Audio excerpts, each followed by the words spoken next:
Assalamualaikum warahmatullahi wabarakatuh. Selamat sore dan salam sejahtera untuk kita semua. Yang saya hormati, dosen pengampu mata kuliah Sejarah Sastra, Bapak Dr. Moh Ahsan Sohifur Rizal, SPD MPD, dan juga teman-teman mahasiswa yang saya banggakan. Perkenalkan, saya Triratna Puspitasari dengan 3 NIM akhir 183 dari kelas 2025E akan memandu jalannya presentasi tentang Galeri Museum Adinegoro pada sore hari ini. Sebelum itu, izinkan saya untuk memperkenalkan anggota dari kelompok kami. Yang pertama, ada Elmira Amalia Putri dengan 3 NIM akhir 095. Berikutnya Naviola Yusi Prastika dengan NIM akhir 010, Iftitah Rizky Wardani dengan 3 NIM akhir 019, dan yang terakhir Elisa Izana Zulfa dengan 3 NIM akhir 001. Nah, pada kesempatan kali ini kita akan mengenal lebih dekat nih sosok Adi Negoro, seorang tokoh penting dalam dunia sastra dan juga jurnalistik Indonesia, serta memahami bagaimana peran besar Balai Pustaka dalam sejarah kebangkitan sastra Indonesia. Untuk pemaparan materi, saya serahkan pada rekan saya.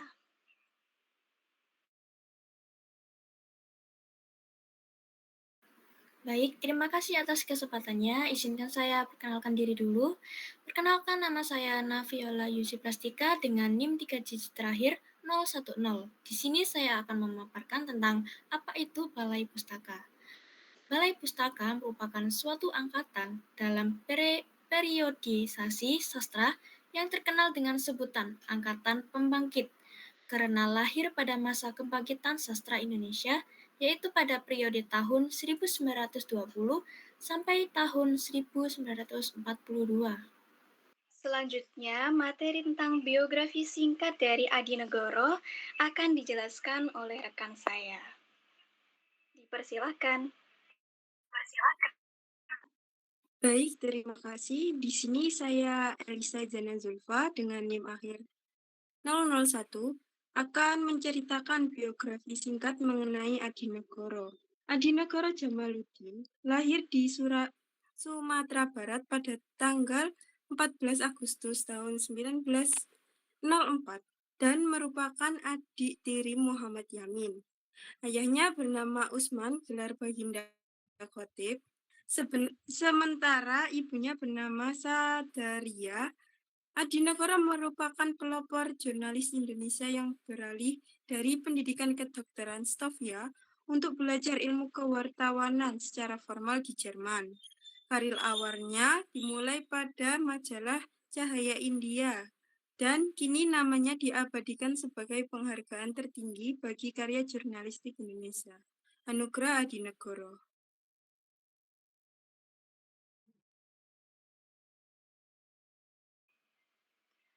Selanjutnya, untuk materi identifikasi karya dari Adi Negoro akan dijelaskan oleh rekan saya. Kepada yang bertugas dipersilakan. Baik, terima kasih atas kesempatannya. Selanjutnya, kita akan membahas mengenai identifikasi karya. Jadi teman-teman, karya dari Adi Negoro ini yang terpopuler ada dua, yaitu Darah Muda dan Asmara Jaya. Kita bahas dulu untuk Darah Muda. Jadi, Darah Muda ini dirilis pada tahun 1926. Novel ini mengangkat pertentangan antar generasi, maksudnya antar orang tua versus orang muda, khususnya di Minangkabau, dengan tema utama perkawinan antar suku. Novel ini menyoroti penolakan pemuda terhadap adat yang mengharuskan mereka menikah dengan sesama suku atau kerabat dekat. Nah, untuk karya yang kedua ada Asmara Jaya yang dirilis pada tahun 1927. Novel ini berfokus pada kemenangan generasi muda dalam menentukan jodoh atas keinginan orang tua. Ceritanya, mengetengahkan isu perkawinan antar suku di Bandung, di mana seorang pemuda tetap memilih istri yang sudah dinikahinya, meskipun orang tuanya telah mendatangkan gadis dari suku yang sama.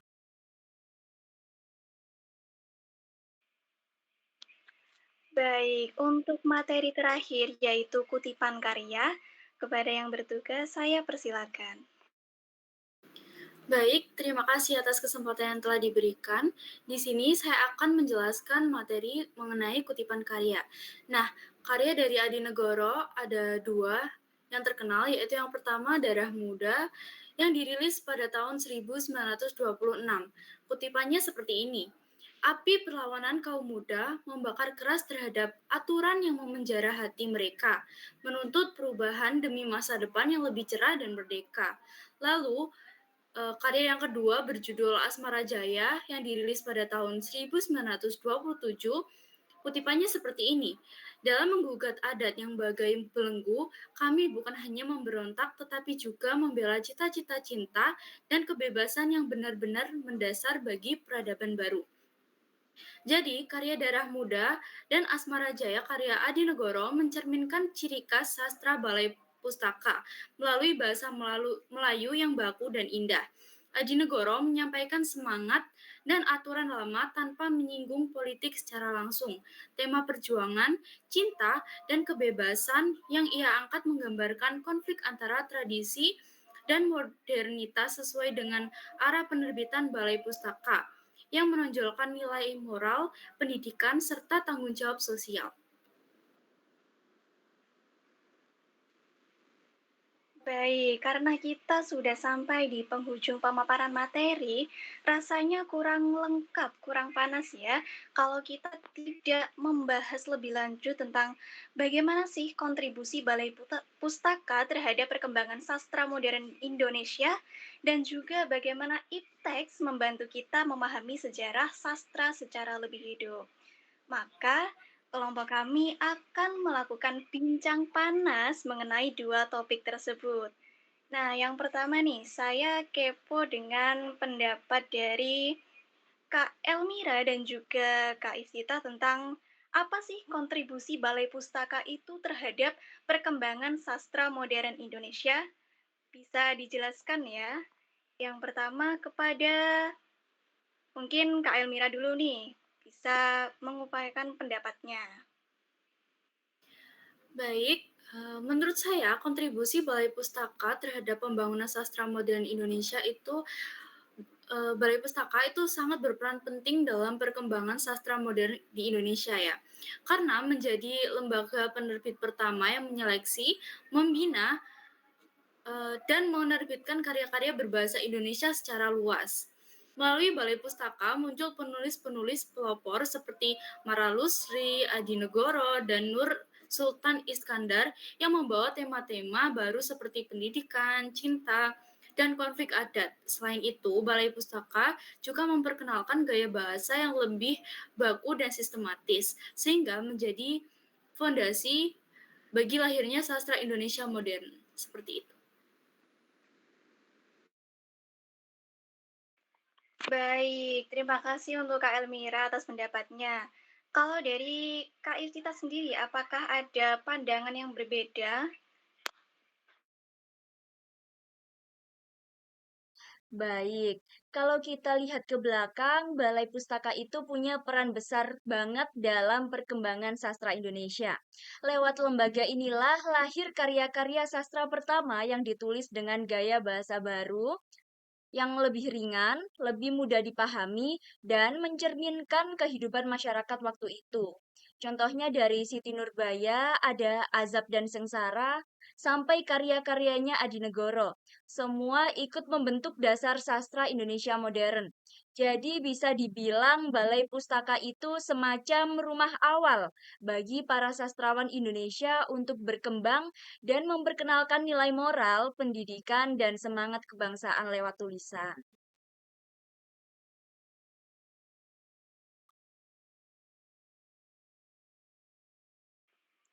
Oke, dari pertanyaan yang pertama sudah terpecahkan ya bagaimana kontribusi Balai Pustaka terhadap perkembangan sastra modern Indonesia. Nah, mengenai pertanyaan yang kedua nih, bagaimana sih ipteks membantu kita memahami sejarah sastra secara lebih hidup lagi? Tadi kan sudah pendapat dari Kak Elmira dan juga Kak Iftitah. Nah, berikutnya aku mau mendengar nih pendapat dari Kak Naviola dan juga Kak Elisa. Untuk yang pertama, bisa diajukan pendapatnya dulu pada Kak Naviola.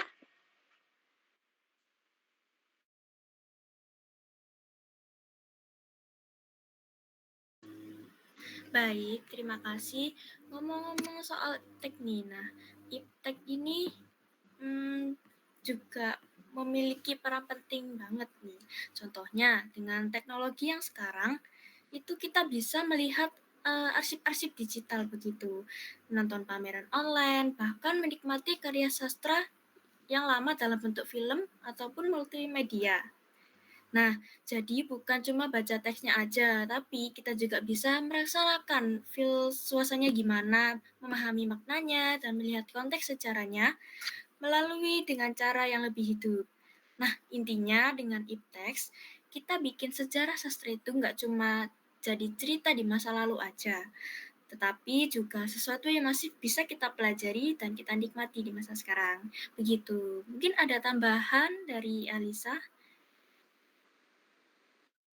Baik, mungkin kurang lebih sama ya. Bagaimana sih ipteks bisa membantu kita memahami sejarah sastra secara lebih hidup? Ini bisa mengubah cara kita memahami sejarah sastra. Jadi dengan menghadirkan teknologi dan ilmu pengetahuan yang membuat karya sastra lebih mudah diakses dan dinikmati. Misalnya nih melalui digitalisasi. Nah, sastra klasik sendiri bisa dibaca dalam format e-book, didengarkan lewat audio, ataupun dilihat dengan animasi yang membuat ceritanya terasa hidup dan mungkin relevan dengan zaman sekarang. Nah, jadi ipteks sendiri tidak hanya membantu pelestarian sastra, tetapi juga membuat pembelajaran sejarah sastra menjadi lebih menarik dan interaktif. Seperti itu. Baik, terima kasih atas pendapatnya. Luar biasa sekali ya pendapat dari teman-teman kelompok 7 ini. Tapi tadi kita membahas mengenai jurnalis Adi Negoro secara tertulis saja. Akan lebih bagus lagi kalau kita tampilkan bagaimana visualisasi dari tokoh Adi Negoro sendiri. Berikut kami tampilkan visualisasi dari Adi Negoro.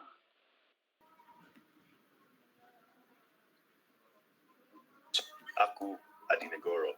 Dalam karya Asmara Jaya, kuceritakan kisah tentang cinta, martabat dan pergulatan batin manusia di tengah perubahan zaman. Tokoh-tokohnya hidup dalam bayang-bayang kolonialisme dan modernitas yang saling bertabrakan. Mereka berjuang menemukan makna sejati cinta, bukan hanya sebagai rasa, tetapi juga sebagai kekuatan yang menuntun manusia menuju kebebasan jiwa. Dalam Asmara Jaya, aku ingin menunjukkan bahwa cinta bukan sekadar pesona antara dua insan, melainkan juga cermin perjuangan bangsa. Bahwa di balik kelembutan hati, tersimpan keberanian untuk melawan batas dan menegakkan harga diri. Karya ini lahir dari semangat zaman yang sedang mencari arah, antara adat dan kemajuan, antara tradisi dan cita-cita baru. Dan di sanalah cinta menjadi jembatan, menghubungkan perasaan pribadi dengan semangat kebangsaan. Asmara Jaya adalah kisah tentang manusia Indonesia yang ingin merdeka, bukan hanya dari penjajahan, tetapi juga dari belenggu batinnya sendiri. Cinta, perjuangan, dan kemanusiaan, di sanalah jantung dari setiap kata yang kutulis. Semoga kisah ini mengingatkan kita bahwa cinta sejati selalu menyala dalam dada orang-orang yang berani memperjuangkan kebenaran dan kehormatan. Baik, teman-teman. Video tadi adalah merupakan salah satu visualisasi dari tokoh Adi Negoro. Nah, karena kita sudah sampai di penghujung pemaparan materi dan juga bincang panas tadi ya, saya izin memberikan kesimpulan mengenai kegiatan gelar Museum Galeri Adinegoro pada sore hari ini. Kita bisa melihat bahwa Balai Pustaka memiliki peran penting dalam lahirnya sastra modern Indonesia. Lembaga ini menjadi wadah bagi para penulis Indonesia untuk berkarya dan memperkenalkan nilai-nilai moral, pendidikan, serta semangat kebangsaan lewat tulisan mereka. Salah satu tokoh besar yang muncul dari masa itu adalah Adinegoro atau yang memiliki nama asli Jamaluddin, seorang jurnalis dan sastrawan hebat dari Sumatera Barat. Lewat karya-karya beliau seperti Darah Muda dan Asmara Jaya, beliau menyuarakan semangat perubahan, kebebasan berpikir, dan perjuangan kaum muda melawan adat yang membatasi. Dedikasi dan pengaruhnya begitu besar sampai namanya diabadikan dalam penghargaan tertinggi di dunia jurnalistik Indonesia, yaitu Anugerah Adinegoro. Lalu, dengan adanya IPTEX, kita bisa memahami dan menghidupkan kembali sejarah sastra ini dengan cara yang lebih menarik. Teknologi dan seni membuat karya-karya lama bisa kita nikmati lagi dalam bentuk digital, pameran interaktif, atau bahkan karya visual baru yang relevan dengan zaman sekarang. Jadi kita tarik kesimpulannya bahwa Balai Pustaka dan Adinegoro adalah pondasi penting sastra Indonesia. Dan IPTEX menjadi jembatan yang menghubungkan semangat masa lalu dengan generasi masa kini. Nah, demikian rangkaian kegiatan gelar Museum Galeri Adinegoro yang telah kita ikuti bersama di sore hari ini. Semoga dari kegiatan ini kita dapat mengambil inspirasi dan semangat juang dari sosok Adinegoro untuk terus berkarya, berpikir kritis, dan berkontribusi bagi bangsa. Terima kasih atas perhatian dan partisipasi. Saya akhiri. Wassalamualaikum warahmatullahi wabarakatuh.